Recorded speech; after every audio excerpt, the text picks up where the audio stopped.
y'all, welcome back. Y'all come on in. Before I do the airbrushing on the rose for the moccasins, I wanted to kind of go over something as far as the different dyes and stains and colors that I use. The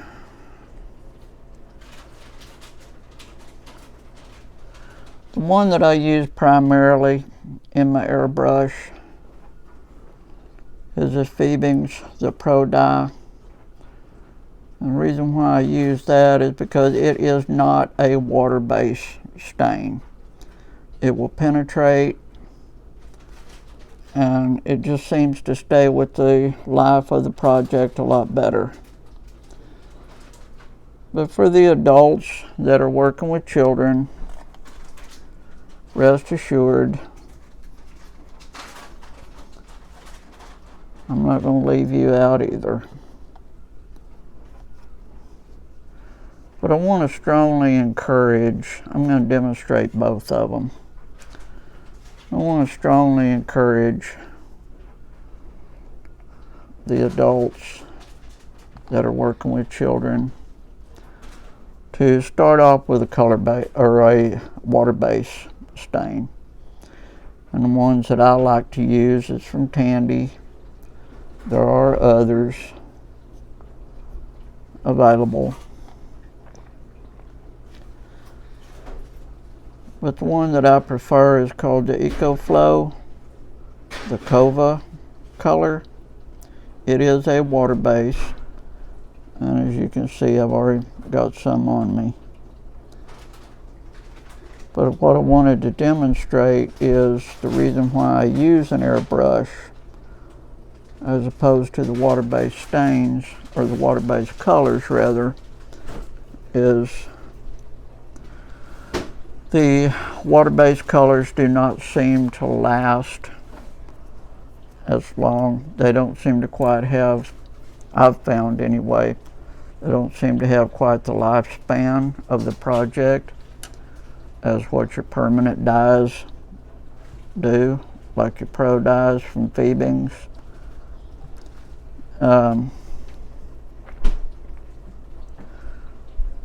But what I wanted to demonstrate was how they respond to a dry leather. Once again,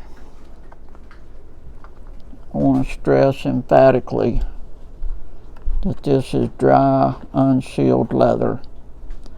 When you're using this Fiebing's dye, I want you to think as though you're using a sponge. See if I can get you guys in a little bit closer.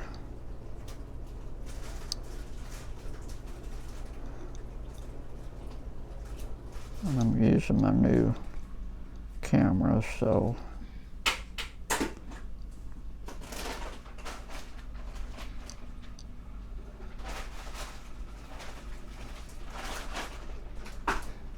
oops, that's too much. That's too light. Still haven't really quite figured out how to zoom this in. There we go. That's what I wanted right there.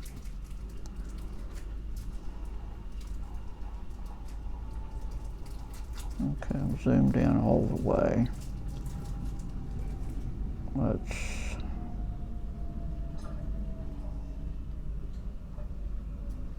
go to right here. And I want to see if I can get it a little bit brighter, but not much. A little bit darker, rather. Let me get my other light in here and see if that'll help.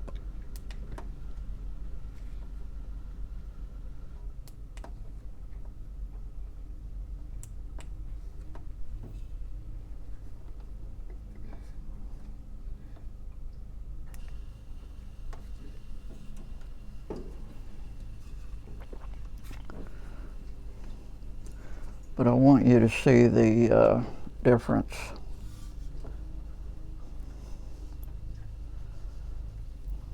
and how they respond.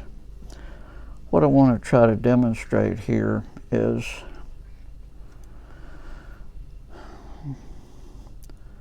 let's say that this part right here is what you tooled, and we want to color this area here but not color this area down here. Let's just say this is your background, this area here. This is your project. This is what you tooled. This is what you want to color, but not the background. So I want to show what the permanent die will do. Think of it as a kitchen sponge. I want you to see how well it expands into that dry leather. Now you're okay here, but depending on how much you have on that brush,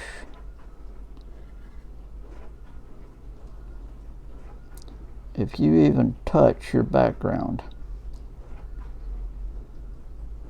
or even get close to it, you can see how it's going to bleed over into your background.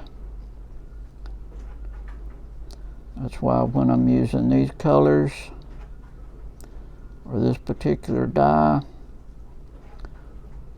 I do not use a brush, because it's going to be very difficult, if not impossible, to cover up where you touched your background.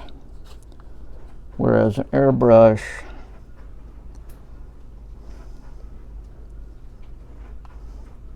I have absolute control of where it goes.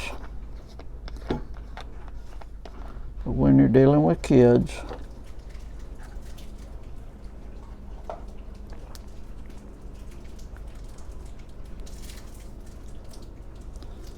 I'm going to show you the difference. I've got another brush. What I do, folks, go to Walmart, go to Dollar General, whoever is close enough to you,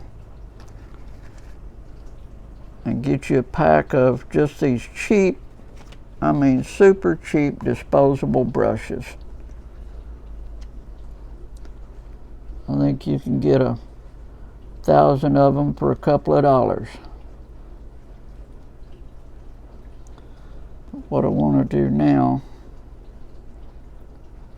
is I'll come in with your water base. It's a lot thicker.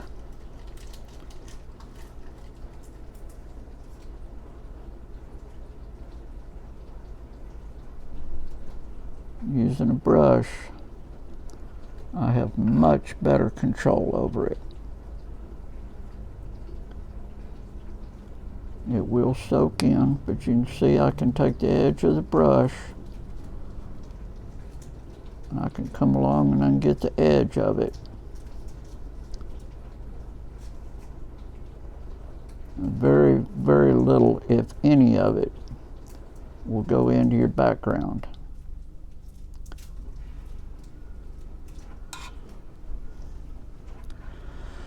So that's why if you're going to use a brush, I'm going to strongly encourage that you use, you can see the difference of how much bled over into the background using the two different dyes.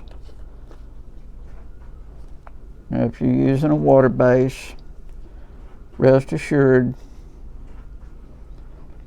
adults, this will wash off. You can recover the original color of the child. But I wanted to show you on my X-Acto blade when I was opening these containers. This is from the Fiebing's, the permanent dye. And you can see what it did to that stainless steel blade. So I wanted to kind of go over that. The stains that I use, they're also from Fiebing's, but Fiebing's, to my knowledge anyway, does not make a water-based dye. They're made to be permanent. And then after I get done with the brushes, I'll throw them in the kitchen trash, because if you have pets, you don't want them getting in there. But I wanted to go over that with you, just to give you an idea of why I use both of them. Depends on what I'm doing. Your water-based stains from Kova or EcoFlow, they have a much more rainbow of colors available, since they are water-based. You can mix and match and whatever. But I wanted to show this to you. This is what I was talking about as far as a penetrant. This was the Fiebing's. This is your permanent dye. And this is your water base. You can see how it did not penetrate. There's an absolute distinct difference, even in here. Oh, excuse me. I just kind of wanted to go over that with you, just to give you an idea of what I use and the reason why I use them. But I just wanted you guys to know that, so when you have a project that you want to start adding color to, and I'll go back over this part again, is if this were my background, and you could see when I touched that, when I touched the permanent dye to it, how it expanded out into this area here. That brush is still a little bit wet.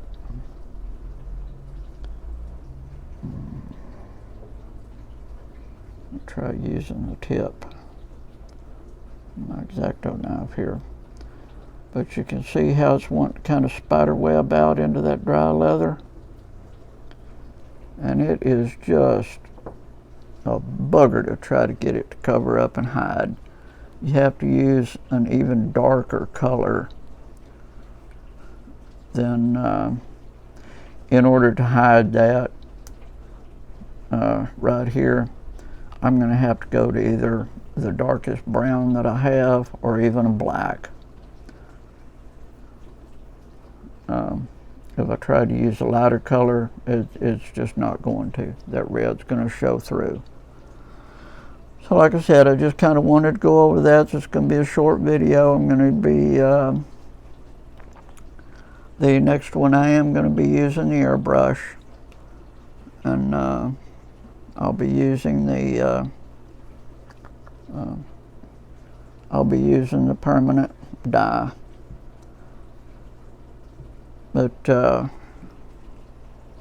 I don't know, it's just something I thought maybe you needed to be aware of if you're beginning or you're dealing with children. Use that water-based colors. As you can see, I've got a towel down over my work surface. Get you just an old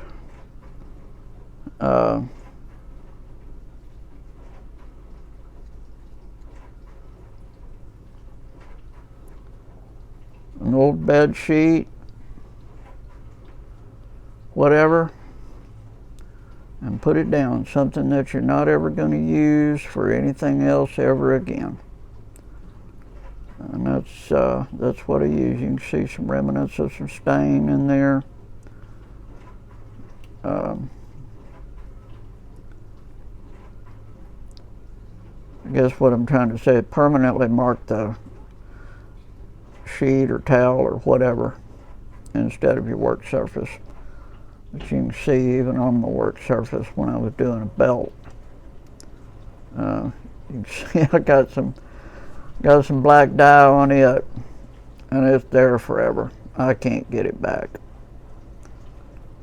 But that particular project went over the edge of my rag or my towel. But I wanted to show you that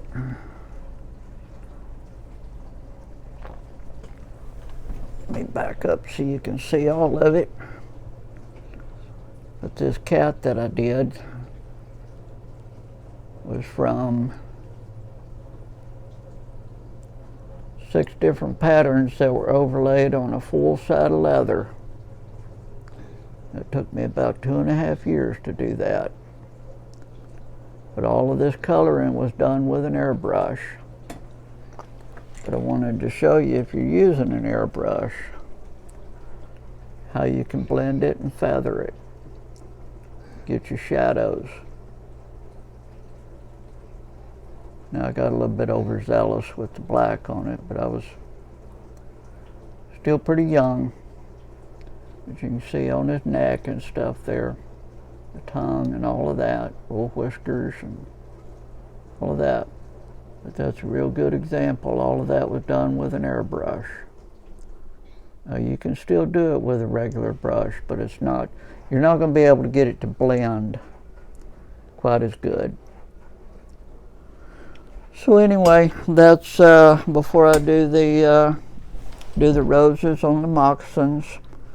I thought maybe it might help give you guys some insight if you haven't ever done any coloring before.